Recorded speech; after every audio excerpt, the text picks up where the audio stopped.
तो क्या भारत की रणनीति के सामने झुक गया चीन? हम लगातार कह रहे हैं झुकता है चीन, झुकाने वाला चाहिए, और आज भारत ने ये कर कर साबित कर दिया कि चीन को भी झुकाया जा सकता है।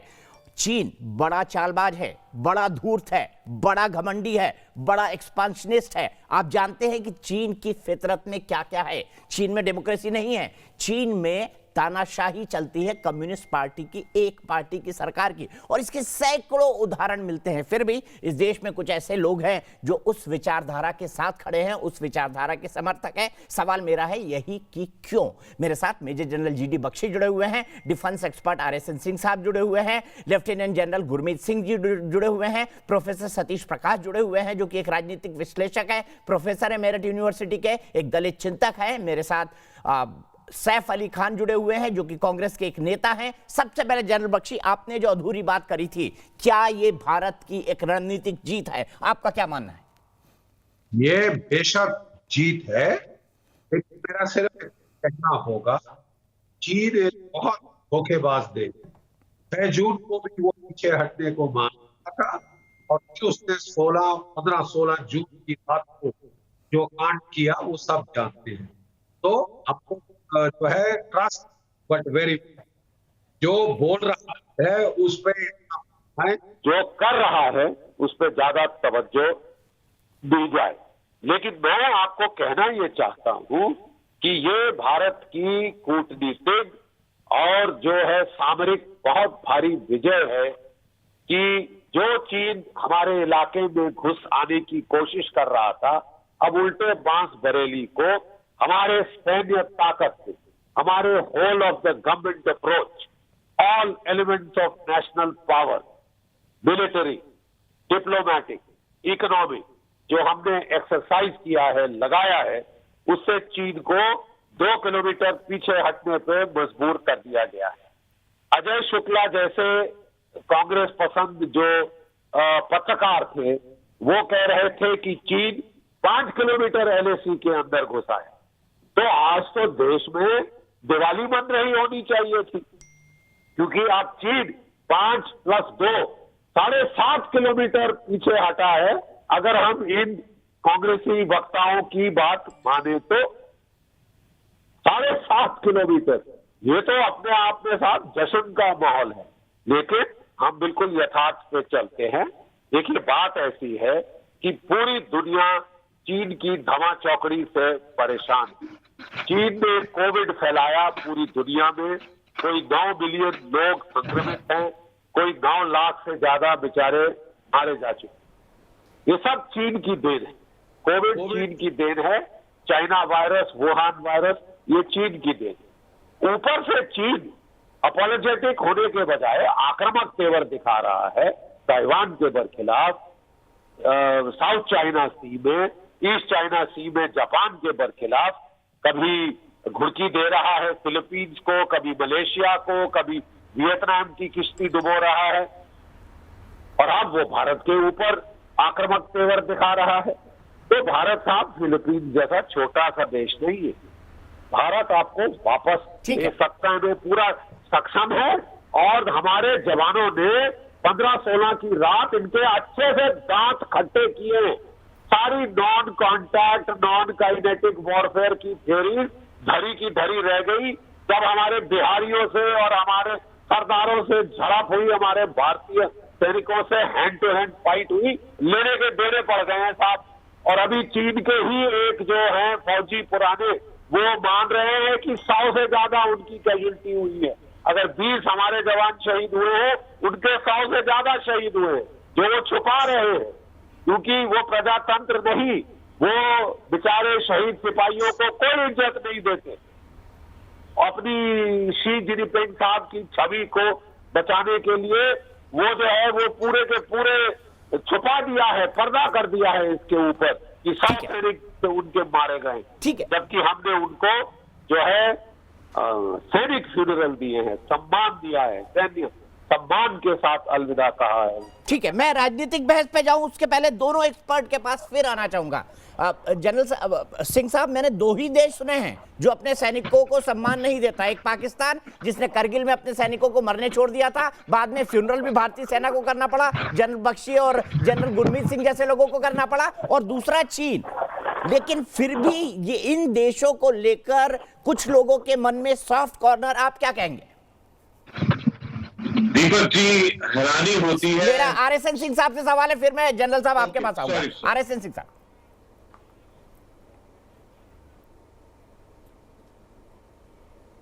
नहीं, देखिए, जो भी ये विचारधाराएं हैं, जो टोटलिटेरियन विचारधाराएं हैं, उसमें कभी भी कैजुअलिटी नहीं एक्सेप्ट करते। जिहादी विचारधारा है या ये वामपंथी विचारधारा, ये खूनी विचारधाराएं हैं। इसमें खून का कोई कीमत ही नहीं होता। तो अगर आप ये सोचते हैं कि पिछले बार किसी वामपंथी ने कब सच बोला है, उसकी माँ भी नहीं जानती है, ठीक है ना, और जिहादी की भी माँ कभी नहीं जानती कि इसका बेटा कब सच बोला। तो अगर आप ये उम्मीद करते हैं कि ये विचारधारा, इसीलिए मैं हमेशा कहता हूँ कि ये जो मेरे इस वर्ड से मुझे इतनी नफ़रत है, कम्युनिज़्म और सोशलिज़्म। अरे मेरा दादा तो जानता भी नहीं था कम्युनिज़्म और सोशलिज़्म क्या होता है। इम्पोर्टेड विचारधारा लाओगे, तबाही होगी, और चीन की वही तबाही हो रही है अभी। इसलिए यहाँ पर जो एक पूरा जो एक फिफ्थ कॉलमनिस्ट का जिनका नाम लिया बख्शी साहब ने, और ऐसे कई हैं, कई कोई येचूरी, कई उस समय ज्योति बासु, कई लोग थे ये, और वो बड़ी कॉन्स्टिट्यूएंसी है। और आप ऑल पार्टी मीटिंग में बोलते हो, आप एक जो चुपके से आदमी जो चाइनीज़ एम्बेसी में जा रहा हो, जो MOU साइन करता हो, अगर मोदी साहब ने इनको ऑल पार्टी मीटिंग में बुलाया तो मैं मोदी साहब को भी देशद्रोह के लिए चार्ज करूंगा। मैं अगर इन देश जो आदमी छुपके से जाता हो और पकड़ा जाता हो चोरों की तरह, और MOU साइन करता हो, और उसको अगर इनसे कोई सलाह मशवरा किया युद्ध के बारे में, तो इसके लिए सरकार भी देशद्रोही की आरोपी होगी। मैं इतना आपको मैं कह रहा हूं। जी जवाब दे दीजिए, बड़े कड़े तेवर हैं इस सिंह साहब के, ये बड़े कड़े तेवर हैं, बड़े साफ तेवर हैं। पाली इस देश में नहीं तेवर, अरे क्या ये जवाब क्या देंगे, 4 गाली दे देंगे और क्या करेंगे ये। नहीं बिल्कुल आपको गाली नहीं देंगे। हम हमारे जो देश के राष्ट्रभक्त जिन लोगों ने सेवा की है राष्ट्र की, उनके प्रति हमारे मन में अपशब्द का भाव नहीं आ सकता। ये अपशब्द का भाव कांग्रेस के और जिहादियों के और वामपंथियों को आ सकता है। हमारे मन में आपके प्रति अत्यंत आदर है और आपकी भावनाओं का भी आदर करते हैं। भारत के हितों से किसी प्रकार का कोई समझौता नहीं होगा। ठीक है, सैफ खान को मैं यहाँ पे जोड़ता हूँ। सैफ खान, मुझे बताइए, राहुल गांधी ने इतनी बार कहा कि चीन की सीमा भारत में घुसाई, हमारे 3 से 4 इलाके कंट्रोल कर लिए, वहां पे घुसपैठ कर ली, सब कुछ किया उन्होंने, बहुत अच्छी बात है। लीडर ऑफ अपोजिशन के तौर पे उनको करना चाहिए, पर मेंबर ऑफ पार्लियामेंट के तौर पर उनकी जो दूसरी जिम्मेदारी है कि वो डिफेंस की स्टैंडिंग कमेटी की मीटिंग में जाएं। बीजेपी ने आज आरोप लगाया वो 11 बार ना केवल मीटिंग से गायब रहे, बल्कि उसमें से 7 बार बैंकॉक में थे। संबित पात्रा ने कहा है आज। जवाब दीजिए, बैंकॉक क्या करने जाते हैं राहुल गांधी? नहीं साहब, मैं इस चीज के ऊपर आपकी बात को बिल्कुल एग्री करता हूं कि डिफेंस अगर कमेटी के सदस्य रहे हैं और हैं अभी, तो उनको बिल्कुल जो है मीटिंग अटेंड करनी चाहिए, क्योंकि हमें पता तो चले। क्योंकि सर्वदलीय बैठक में भी जो बैठक हुई थी ऑल इंडिया प्रेसिडेंट मीटिंग की, जो भारतीय जनता पार्टी ने निमंत्रण देकर सबको बुलाया था, सरकार बुलाती है all party meeting, Bharatiya Janata party नहीं बुलाती है। सैफ खान, थोड़ा टेक्निकल करेक्ट हो जाओ यार, इतना टेक्निकल करेक्ट नहीं हो गए। बीजेपी सरकार में है, प्रधानमंत्री बुलाता है all party meeting. All party meeting में ही ये सवाल था पहला, कहाँ है सैटेलाइट मैप, क्यों नहीं आपने जो है रिलीज किया? अरे मेरे भैया, आप आज भी पूछ लीजिए। आप जवाब इसका नहीं दे रहे कि राहुल गांधी 11 में से 7 बार बैंकॉक में क्या कर रहे थे, इसका जवाब भी दे दीजिए। सवाल पूछने का हक तो देश को है ना, प्रजातंत्र है, जवाब दीजिए ना। जवान 20 शहीद हो गए, 76 इंजर्ड हो गए, 10 लोगों को उठा के ले गए थे हमारे जवानों को, जो रशिया ने छुड़वाया। उनका ऊपर की लाइट ऑफ है, उनको सिर्फ हमारे जवान है, हमारे जवान, ठीक है राहुल, 20 जवान शहीद हुए, हमारे 76 सोल्जर जो है उनको घायल हुए अस्पतालों में पड़े हुए हैं। हमारे 10 सोल्जर्स को वो उठा के ले गए थे। प्रोफेसर हमारे सतीश प्रकाश हाथ उठा रहे थे, मैं उनके पास आऊंगा, लेकिन जनरल गुरमीत सिंह जी, मैं सीधे अपने एक दर्शक के पास चलता हूं। आपने 3 लोगों की राय सुनी, तीनों का कहना है कि अपोजिशन का रवैया गलत है। देवराज सिंह प्रोफेसर हैं भोपाल से, देवराज सिंह भी मेरे साथ जुड़ गए हैं। देवराज सिंह जी, मैं आपसे जानना चाहता हूं, चीन पर जिस तरह की राजनीति चल रही है, क्या आप उसको जायज मानते हैं? आपका व्यक्तिगत विचार क्या है? देखिए, देश हित की जहाँ तक बात है तो हमारे जो माननीय प्रधानमंत्री जी ने जो भी कुछ बीते दिनों में किया है, चाहे वो अग्रिम मोर्चे पे गए हों या फिर उन्होंने जिस तरह से मीटिंग्स ली हैं और अपनी सेना को डिप्लॉय किया है, तो उससे बढ़कर कोई बात नहीं हो सकती।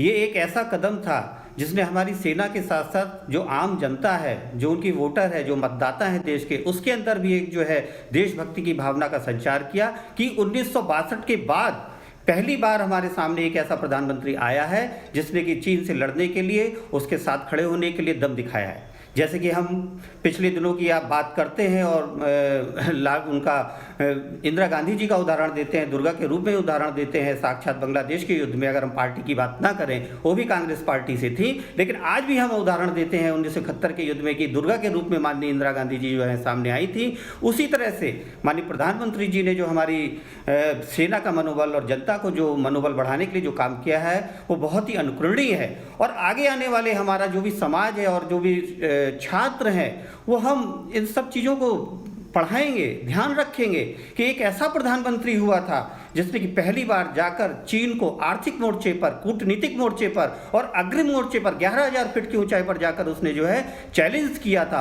और उसका परिणाम हमको 2 दिन में ही देखने को मिला कि जब चीन के विदेश मंत्री का बयान आता है, हमारे NSA के जो चीफ हैं डोभाल जी, उनके साथ मीटिंग होती है और ये खबरें आ रही हैं हमारे सामने कि चीन जो है सीमा से 1.5 से 2 किलोमीटर हट गया। तो इससे बढ़कर कोई बात नहीं हो सकती देश के लिए। हमें राजनीति में नहीं जाना चाहिए। आपने कहा कि इंदिरा गांधी की तुलना दुर्गा से की गई थी, उन्होंने ऐसा कदम उठाया था। आप राहुल गांधी की तुलना किससे करेंगे?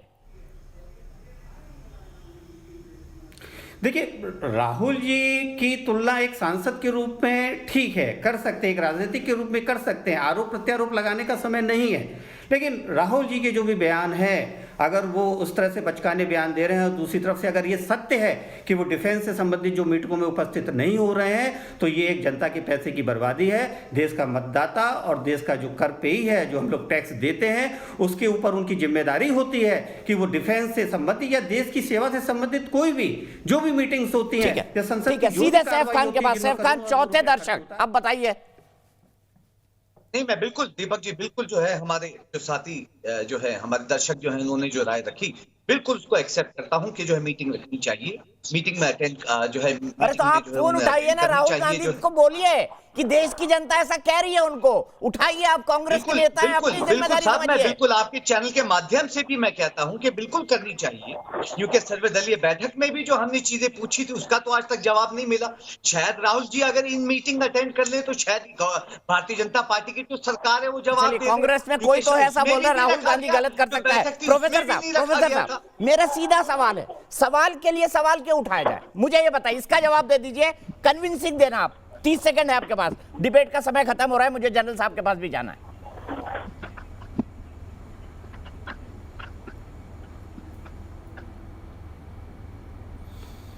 नहीं, दीपक जी मुझसे सवाल है? जी जी नहीं, मुझसे सवाल है दीपक जी। जी जी बिल्कुल। नहीं, देखो मैं दो चीज, देखो सुनिए, लोकतांत्रिक, देखो मैं दो चीजों पे आपको जरूर नहीं। देखिए, RN सिंह जी ने ये कहा कि मैं वामपंथी विचारधारा मुझे अच्छी नहीं लगती, मुझे समाजवादी विचारधारा अच्छी नहीं लगती। हो सकता है कि इनको फांसीवाद भी अच्छा लगता हो या हिटलर शाही भी अच्छी लगती हो। लोकतांत्रिक व्यवस्था में तानाशाही व्यवस्था का कोई स्थान नहीं है। और ऐसा कहना कि मोदी जी चूंकि देश के प्रधानमंत्री हैं, उनके पास तमाम सलाहकार हैं, वहां गलती होने के चांस नहीं है, ये ऐसा नहीं हो सकता है। आप राह के इतने बड़े अधिकारी रहे हैं, 5 मई से लेकर के 16 जून तक अगर ये घटना घटी है, क्योंकि आपको मालूम है कि प्राइम मिनिस्टर को रोज का रोज रा को इंफॉर्मेशन देना होती है, तो ऐसा नहीं कह सकते कि देश के प्रधानमंत्री के पास इंफॉर्मेशन नहीं थी। एक बात मैं देखो जरूर कहूंगा कि सवाल आप मत उठाइए जी। नहीं, सवाल आप मत उठाइए। देखिए, आपकी विदेश नीतियों में अगर खामियां ना होती तो आपने श्रीलंका से आपके संबंध खराब हुए, चाइना से सुनिए, आपके नेपाल से खराब हुए, आपके भूटान से तमाम रिश्ते खराब हुए। तो आप ये बातें कह करके कि मोदी जी या मोदी जी के अधीन चलने वाली सरकार कोई गलती नहीं कर सकती। ठीक है, सिंह साहब जवाब, क्योंकि सवाल आप पर है। प्रधानमंत्री के साथ पूरी जानकारी होती है, रोज रोज की दूसरी हो रही है, उन्होंने सही टाइम पे सही कदम नहीं उठाया, ये कहना है प्रोफेसर प्रकाश का।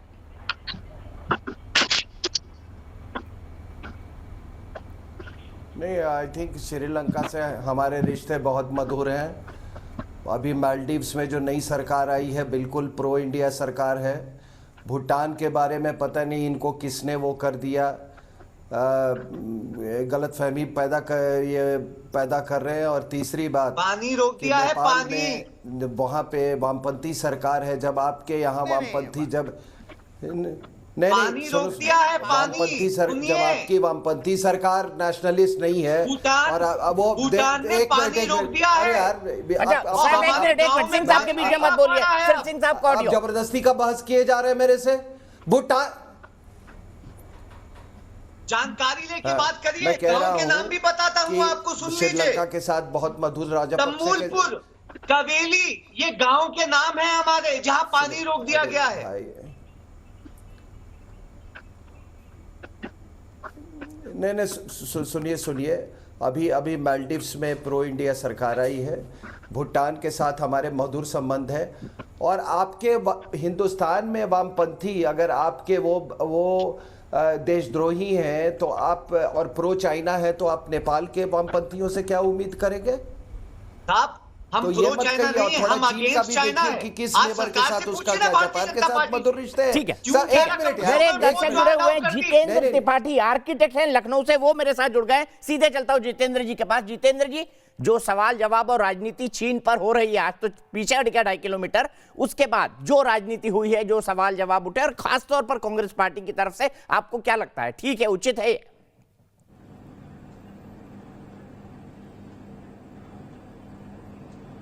जी बिल्कुल नहीं, ऐसा है कि देखिए, ये ऐसा समय है जहां पे जिस समय हर देश के हर राजनीतिक दल को जो शासन में सरकार है उनके साथ खड़े होते दिखाई पड़ना चाहिए और खड़े होना चाहिए। ये राजनीति तो जिंदगी भर आजीवन होती रहेगी। आज राष्ट्र का मुद्दा है, राष्ट्र के साथ, मतलब इससे बड़ा तो कोई मुद्दा नहीं हो सकता कि राष्ट्र के ऊपर एक धूर्त देश ने, एक असल में दो धूर्तों और एक मूर्ख। अब रिपीट करें जितेंद्र जी। मैं सीधे चलूंगा क्लोजिंग कमेंट के लिए जनरल गुरमीत सिंह के पास। सर सॉरी, बहुत देर से आ रहा हूं, लेकिन सीधा सवाल, अब आगे क्या, भारत को अब आगे क्या करना चाहिए? यहां तक की स्थिति मोर और लेस सेटल होती दिखाई दे रही है, लेकिन भारत आगे सतर्क कैसे रहे, विजिलेंट कैसे रहे, क्या स्टेप्स उठाए? दीपक जी, आज के दिन भारत की जीत हुई है, पूरे राष्ट्र की जीत है। और 15 जून की जो रात थी, उसके लिए हर एक भारतीय को गर्व होना चाहिए। और बहुत खुशी है कि जनता ने इस पूरे कॉन्फ्लिक्ट और चैलेंज के अंदर में जो साथ दिया है, बहुत ही अच्छा है। आपने जिनको भी बुलाया है, जो उनके विचार थे, सुनकर बहुत खुशी हुई। सरकार ने, भारत के प्रधानमंत्री जी ने, एनएसए ने जो काम किया है, काबिले तारीफ है, और पूरा विश्व हमसे जुड़ा है। मैं एक बात कहना चाहता हूं, नेशनल सिक्योरिटी जब एक इश्यू और टॉपिक होता है, उसमें लो लेवल की इंटरनल पॉलिटिक्स की कोई जगह नहीं है। और ये जो सवाल करते हैं, हैरानी होती है क्यों सवाल कर रहे हैं, शक होता है उनकी इंटेंशन के ऊपर में, और उनको टाइमिंग को समझना चाहिए, समय की अहमियत को समझना चाहिए। अनजाने में, ये नहीं अनजाने में, लेकिन जानबूझ के वो चाइना प्रॉक्सी, एंटी इंडिया और चाइना के जो मीडिया वॉरफेयर, उसका हिस्सा बनते जा रहे हैं। देखिए, गलती और ब्लंडर किया है चाइना ने, अग्रेसिव, प्रोवोकेटिव और डिविजनरी किया है चाइना ने, और ये लोग ढूंढ रहे हैं गलती भारत के अंदर में। और मैं एक चीज बहुत साफ स्पष्ट रूप में बताना चाहता हूं कि जो प्रधानमंत्री जी ने 19 जून को बोला नो इंट्रूजन, उसका मतलब नो इंट्रूजन। और इनको ये नहीं मालूम intrusion, transgression, attempt to change the status of LAC, इसमें फर्क क्या है? क्योंकि एलएसी के ऊपर में इनको बिल्कुल ठीक है ज्ञान सर, नहीं है। मैं ब्रिटिश समझ चीजों गया में आपकी ज्ञान बात, और नहीं है। दर्शक भी आपकी बात को समझ रहे हैं कि सवाल चीन पर उठने चाहिए, लेकिन प्रधानमंत्री पर क्यों उठे? झुकता है चीन, झुकाने वाला चाहिए, लेकिन जो आदमी समझने को ही राजी ना हो उसको देश कैसे समझाए? हमारी इस खास पेशकश में आज के लिए इतना ही, लेकिन न्यूज नेशन एक ऐसा चैनल है जहां पर खबरों का सिलसिला कभी नहीं थमता।